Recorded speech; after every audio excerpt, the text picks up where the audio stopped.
Welcome to Beyond Curious, where the stories are unsettling, the nights are long, and curiosity can be dangerous. Stay curious, stay awake. This is where it begins.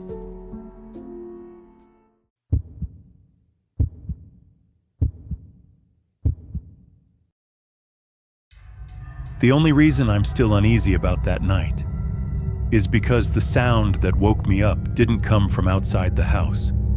It came from the room right next to mine. And that room was supposed to be empty. I was 14 that summer. My family lived in a narrow 2-story house at the end of a quiet suburban street. My room was on the second floor, facing the backyard. The bedroom beside mine belonged to my older cousin Daniel, who had moved out a few months earlier for college. His room was mostly untouched. My aunt, who owned the house, said she wanted to keep it ready for when he came home during holidays, so the door usually stayed shut. That night I was awake later than everyone else. School was out, and summer nights had a strange silence to them once the neighborhood settled down.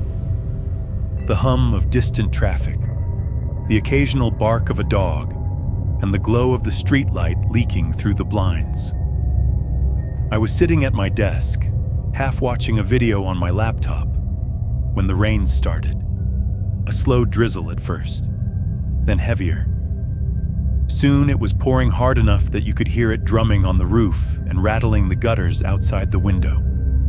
The house felt calm, safe, until I heard the sound. A metal latch turning, slowly. It wasn't loud, but it was clear enough to make me pause the video. I listened. It came again, a soft mechanical click. Daniel's room had a sliding glass door that opened onto a small balcony above the backyard. The lock on it made that exact sound. I assumed maybe he had come home early. Sometimes he visited unexpectedly, especially if he had late classes or plans nearby. But then I realized something. If someone had come through the balcony door, they would have had to climb the outside stairs first, and those stairs were right outside my window. I hadn't heard anyone. Before I could think about it longer, another sound came from next door. Something tapping against wood. Then a light clatter, like objects being nudged around on a desk. I turned my desk lamp off and sat still. The only light in my room now came from the streetlight outside and the pale glow of the laptop screen. Next door.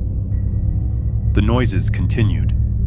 Not random banging, careful movement. A drawer sliding open.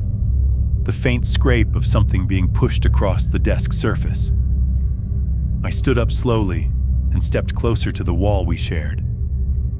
At first I wondered if maybe the storm was shaking something loose. Old houses make strange noises when the weather changes. But then I heard footsteps, slow, measured, crossing the floor of that empty room. My stomach tightened. I pressed my ear against the wall. A voice drifted through, then another. 2 people. Their voices were low, almost cautious, like they were trying not to be heard. I couldn't make out the words clearly. It sounded like muffled conversation, soft bursts of speech followed by pauses. A man and a woman. For a second I felt relief. Okay. Maybe Daniel came back and brought someone with him. That would explain it. But then another thought hit me. Daniel had texted earlier that day. He was 3 hours away at school. Just to be sure, I picked up my phone and messaged him. "Did you come home tonight?" The rain hammered harder against the roof while I waited. Next door, something small rolled across the floor and tapped against the baseboard. Then I heard the closet door open. The slow, sliding sound echoed through the wall. Inside, hangers rattled against the metal bar. My phone buzzed. His reply was short. "No. Why?" I stared at the screen. The voices in the next room continued. Low, uneven murmuring, I typed quickly. "I think someone's in your room." A few seconds passed, then another message appeared. "Wake your aunt and uncle right now." Reading that made my chest feel tight, because deep down, I already knew he was right. My aunt and uncle's bedroom was downstairs, but to reach the staircase, I had to walk past Daniel's door. The hallway outside my room was pitch black. I stood there for almost a minute, listening. The conversation next door had stopped. Now there was only movement, soft footsteps, a chair leg dragging lightly across the floor. I opened my bedroom door just a few inches. The hallway stretched out in shadow. At the far end, the staircase disappeared into darkness. Daniel's room was halfway down the hall. His door was usually closed tight. But tonight it wasn't. It was slightly open. Just enough that a thin line of darkness showed through. No light inside, only faint gray reflections from the rain outside. I stepped into the hallway.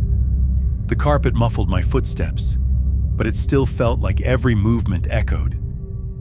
When I got closer, I noticed something strange. The door was moving, not opening, just gently swaying, like it had been nudged and never fully settled. I stopped a few feet away. From inside the room came the sound of someone shifting their weight. A floorboard creaked.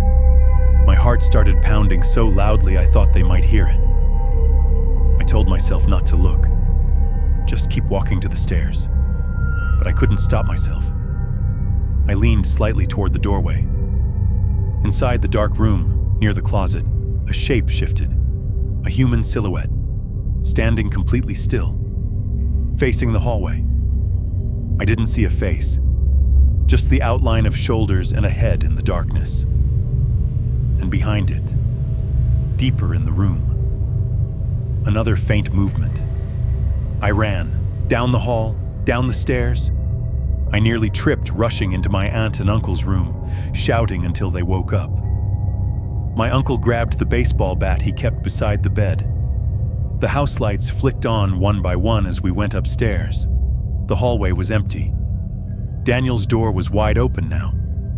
The room inside looked normal. The desk was untouched. The closet was closed. The balcony door was locked from the inside. No one was there. Not in the room. Not on the balcony. Not anywhere in the house. Later, my uncle checked the backyard. At the far corner of the fence, one of the wooden boards had been pushed loose. 2 concrete blocks sat beside it like someone had stacked them as steps. But the ground was soaked from the storm, and there were no footprints. Not a single mark in the mud. No sign anyone had climbed over. Everyone eventually decided I must have misheard something.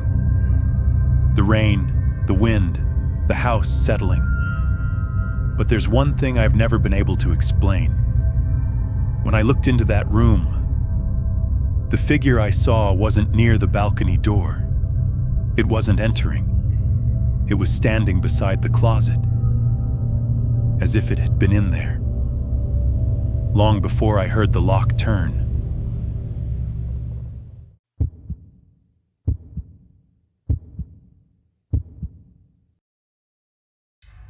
I woke up because someone was breathing on my neck, slow, close enough that I could feel warm air moving against my skin, and when I opened my eyes, I realized someone was lying on top of me. I've never been someone who believes in paranormal stuff. I'm the type who tries to find a practical explanation for everything. If something strange happens, my brain immediately starts looking for the most logical answer. But what happened that night is something I still can't place anywhere in the real world. I've gone over it hundreds of times in my head, and every version ends the same way, with a moment I cannot explain. This happened about a year ago. I was living at home at the time in a quiet suburban neighborhood, just a regular 2-story house at the end of a cul-de-sac. Nothing unusual about it. My room was on the 2nd floor at the far end of the hallway, across from the bathroom. The staircase was about 20 feet down the hall. That night had been completely normal. I stayed up late playing games, talked with my dad in the kitchen for a bit. then went upstairs sometime after midnight. I remember shutting my bedroom door before going to bed. I always did. The next thing I remember was waking up suddenly, not gradually, not groggy, just instantly awake, because something was pressing down on my chest, hard. At first I couldn't breathe properly. It felt like someone had placed a heavy weight directly on my ribs. My eyes opened into complete darkness. My room was only faintly lit by a streetlight outside the window, barely enough to outline the furniture. Then I realized something else. That weight wasn't an object. It was shaped like a person. Someone was lying across me. Their body stretched from my stomach up toward my collarbone, pressing into me through the blanket. For a moment, I didn't move. My brain was trying to catch up with what my body was feeling. There was a head close to mine. I could hear breathing, not loud, but steady, right near my shoulder. My heart started pounding. Someone was in my room, on my bed, on top of me. I tilted my head slightly and stared into the dark. The shape was clearer now. Long hair hung forward, brushing against my shirt. 2 arms were planted on either side of my ribs, holding the weight up slightly, and the head was angled down toward me, watching.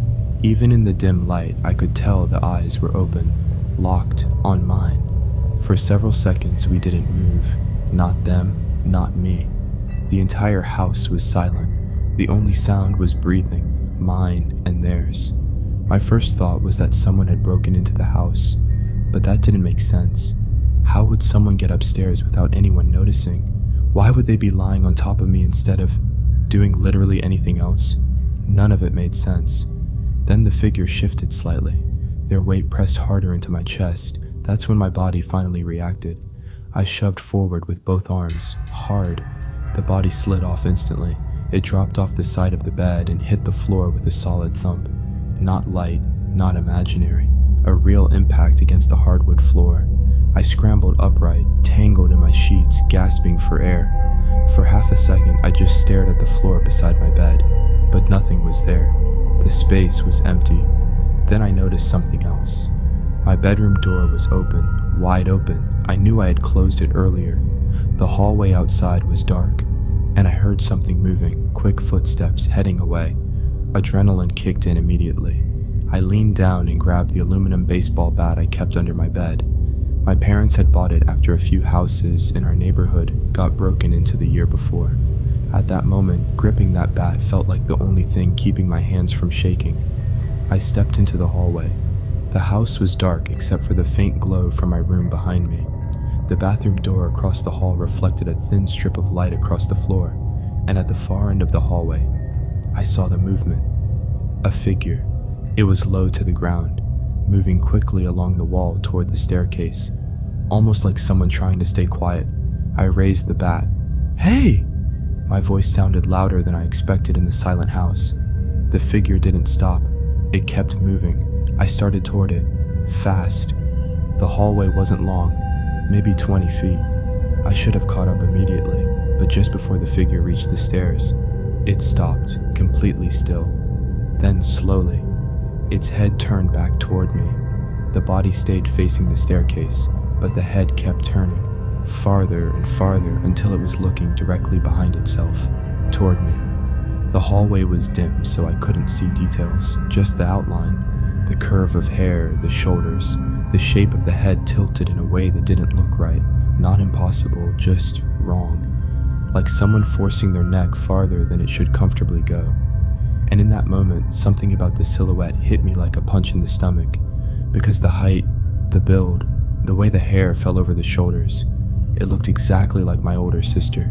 Without thinking, I shouted her name. "Marissa!" My voice cracked halfway through. The figure didn't respond. It just stared for another second. Then it turned its head forward again and slipped down the staircase, out of sight. I ran after it immediately. The wooden steps creaked under my feet as I rushed down. But when I reached the bottom, the living room was empty. The kitchen lights were off. The back door was closed. The front door was still locked. There was nowhere for anyone to go. Then I heard movement upstairs, doors opening, my parents waking up. My mom called down asking what was happening, but I was already running back up the stairs, straight to my sister's room. Her door was closed. I pushed it open.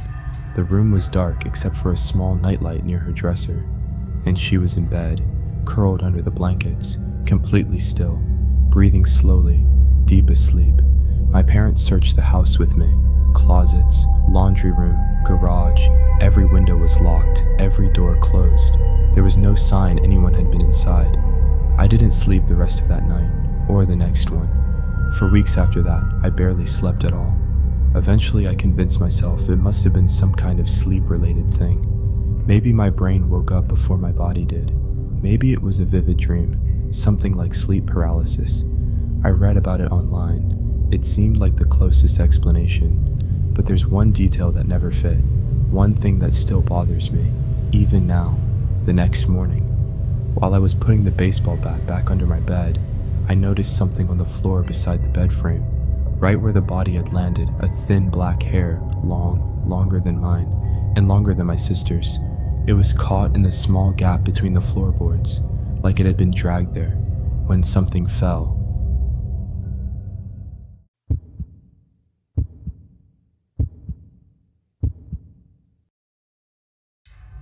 If I'd opened that door when I first reached for it, I probably wouldn't have made it to the phone. I think about that a lot now. About how close I came to standing face to face with someone who had already decided what he was willing to do. This happened about 4 years ago, when I was renting a small house outside a quiet industrial town. It sat at the end of a narrow gravel road with only 2 other houses nearby. During the day, it felt peaceful. At night, it felt isolated. The house itself was older. 2 levels with a narrow staircase and a utility level partially below ground. The kind of place where the floors creaked even when you tried to walk softly. That night, I was upstairs in the spare bedroom I used as a gaming room. The only light in the room came from the TV and a small desk lamp behind me. The curtains were half open, and every now and then headlights from a passing car would sweep across the ceiling before disappearing again. I had headphones on and the volume turned up, completely locked into the game. At some point, something cut through the noise, not clearly, just a dull thud somewhere in the house. I paused and slid one side of the headset off my ear. The house was silent. Downstairs, the refrigerator hummed in the kitchen. Outside, a car passed slowly along the road, tires crunching gravel. Nothing else. I told myself I must have imagined it and went back to playing. Another hour went by. Then I heard it again. This time it was louder and slower. A dragging sound, like something heavy shifting across the floor below me. I froze and muted the TV. The room felt instantly different when the sound cut out. Quiet in a way that makes you aware of every little noise. My bedroom door was open, and from my chair I could see part of the upstairs hallway. Dark. Still. I waited. 10 seconds. 20. Nothing. I stood up and walked into the hallway. The wood floor creaked under my weight as I moved toward the staircase. The only light came from the gaming room behind me, stretching my shadow along the hallway walls. At the top of the stairs, I paused and listened again. The house stayed quiet. Still, something didn't feel right. I walked down slowly, one step at a time, until I reached the living room. The streetlight outside filtered faintly through the front window, casting pale shapes across the couch and coffee table. From there, I could see the doorway into the kitchen. Everything looked normal. But when I stepped into the kitchen, something immediately caught my attention. The back door was locked, but the narrow door leading down to the utility level was slightly open. Just an inch or two. Earlier that evening, before going upstairs, I had checked every door and window. I was pretty strict about it because the area was quiet enough that break-ins sometimes happened, and I remembered shutting that door. I walked closer and stared at the gap. Cold air drifted up from the darkness below. That alone made my stomach tighten. The utility level had one small ground-level window that faced the backyard. If that window was open, someone could have gotten in. I reached out and slowly pulled the door wider. The staircase dropped into dim yellow light from a single bulb at the bottom. The bulb flickered slightly, making the shadows along the walls move. I stepped down carefully. Each step creaked under my feet. Halfway down the staircase, I noticed something that made my chest tighten even more. The window at the far end of the room was open. The thin curtain beside it was lifting and falling with the night air. That window should have been locked. I knew it. Boxes were stacked along the walls, and an old workbench sat near the center of the room with scattered tools and jars. Pipes ran across the ceiling overhead. Everything looked mostly undisturbed, but the open window made the entire room feel wrong, like someone had just been there. I was about to turn around and head back upstairs when I noticed something in the far corner. A tall storage cabinet built into the wall. Its door was open slightly, not wide, just enough to leave a dark line between the frame and the wood panel. I stopped moving. The light bulb above me buzzed faintly. The curtain near the window moved again, but the cabinet door didn't shift at all. I stood there for what felt like several minutes, trying to convince myself there was a reasonable explanation. Maybe the wind had pushed it open. Maybe it had always been like that. But if someone had climbed through that window, that cabinet would be the easiest place to hide. I slowly stepped off the staircase. The concrete floor was cold through my socks. My footsteps echoed softly as I crossed the room. By the time I was standing in front of the cabinet, I could hear my heartbeat clearly in my ears. The door had a small round handle. I reached out and rested my fingers on it. For a moment, I just stood there. My mind kept telling me to stop, to walk away and call the police. But another part of me needed to know. I began to turn the handle, and then I heard something inside. A quick, brittle sound, like plastic shifting or someone moving their arm in a tight space. I didn't think. My hand dropped from the handle and I ran. Up the stairs, through the kitchen. I slammed the utility door shut and locked it. My hands were shaking so badly, I nearly dropped my phone while dialing. I told the dispatcher someone had broken into my house and was hiding downstairs. She kept me on the line while officers were sent. Those few minutes waiting in the living room felt unreal. Every noise sounded louder. The refrigerator kicking on. Wind tapping a loose branch against the side of the house. Then flashing red and blue lights lit up the front windows. 2 officers entered the house and asked me to step outside while they searched. I stood near the driveway watching through the front window as their flashlights moved across the walls inside. Then everything went quiet again. For a moment, nothing happened. And then a gunshot exploded from inside the house. The sound echoed through the neighborhood. I instinctively ducked behind my car. Another officer outside started shouting into his radio. About a minute later, the front door opened. 2 officers walked out, escorting a thin figure in handcuffs. The person's head was lowered, shoulders hunched forward, clothing hanging loosely. They pushed him into the back of a patrol car. One of the officers came over to speak with me.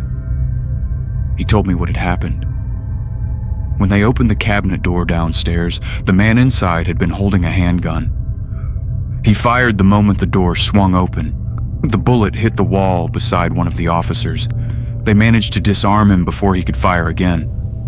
Apparently, he had broken in through the window earlier that night and hid when he heard movement upstairs. The officer paused before adding something that still sticks with me.